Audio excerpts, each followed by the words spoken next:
Magandang araw sa inyo mga kaibigan. Itong ating almusalita sa araw na ito, May 2. Ang ebanghelyo natin ay John 15:9-11. Jesus said, "As the Father has loved me, so I have loved you." Isang katotohanan kay Jesus na obrang-obra sa iyo at sa akin. Marunong tayo magmahal kapag tayo ay minahal. Ang pagmamahal na tinanggap, yun po yung puhunan natin upang magmahal, maging mapagmahal na tao kung tayo ay minahal.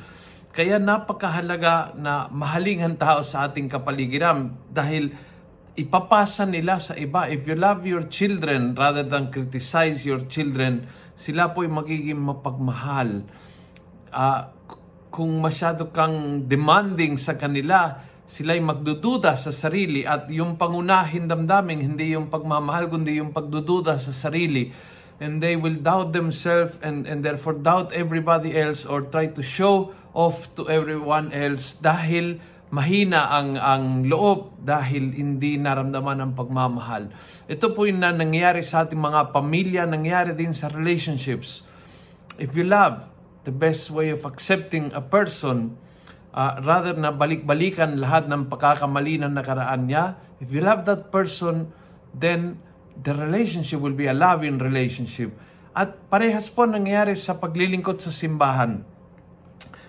Kung nararamdaman mo na ikaw ay isang makasalanan na binigyan ni Lord ng second chance, tinawag ka kahit you are not the best, you are not the holiest, you are not yung top of the line, ganun pa man tinawag ka ng Diyos. If you have that feeling of, wow, ang laki ng pagmamahal ng Diyos sa akin, then you can love through your ministry.